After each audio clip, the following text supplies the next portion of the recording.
Alors aujourd'hui, c'est un grand jour. Est-ce que je peux vous demander comment vous vous sentez? Est-ce qu'il y a de l'émotion comme ça de voir une pièce que vous avez suivie du début jusqu'à aujourd'hui? Oui, il y a de l'émotion. C'est sûr que de voir les choses se concrétiser, c'est toujours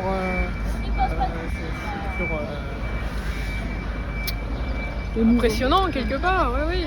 Il y a aussi beaucoup de concentration parce c'est pas, le travail n'est pas encore fini. Donc il faut quand même rester dans l'action, dans le chantier, le suivre, être un peu à droite à gauche. Donc c'est vrai que la partie émotion, elle arrive un peu après quand même, quand tout est terminé et que là on peut constater le résultat final. Là on est encore dans la phase de travail.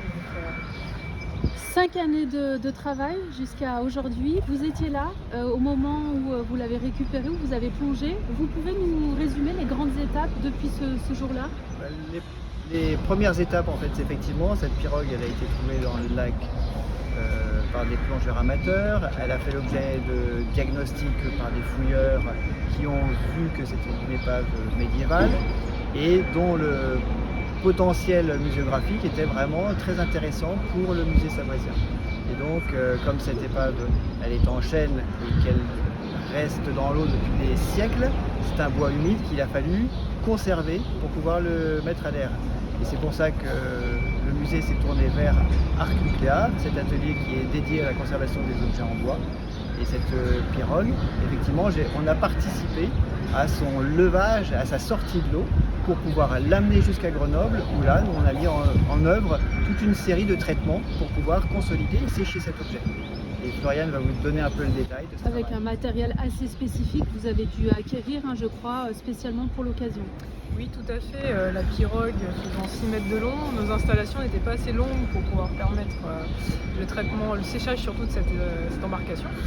Donc on a dû renouveler notre matériel spécialement pour ce projet. L'étape la plus critique a été?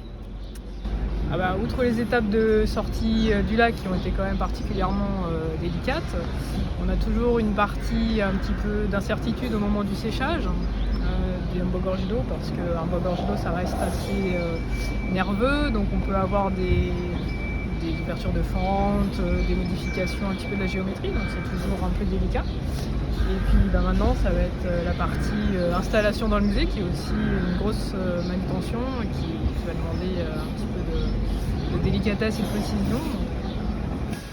Dernière question, en quoi cette pièce est vraiment phare dans le parcours du musée? Vous qui avez l'habitude de côtoyer ce genre de pièces historiques, celle-ci a quoi de particulier? C'est surtout sa datation, puisque des pirogues de cette période, on en connaît, c'est la seule pour cette période dans cette partie de la France.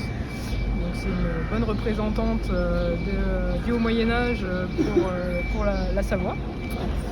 Après, en termes de technologie, il n'y a pas de particularité vraiment spécifique de cette pirogue. Quand même, reste dans la tradition des pirogues de l'époque. voilà, des pirogues creusées à partir d'un tronc d'arbre. Eh bien merci beaucoup. Je vous en C'est prie, parfait, merci ça à sera vous. pour le département en fait.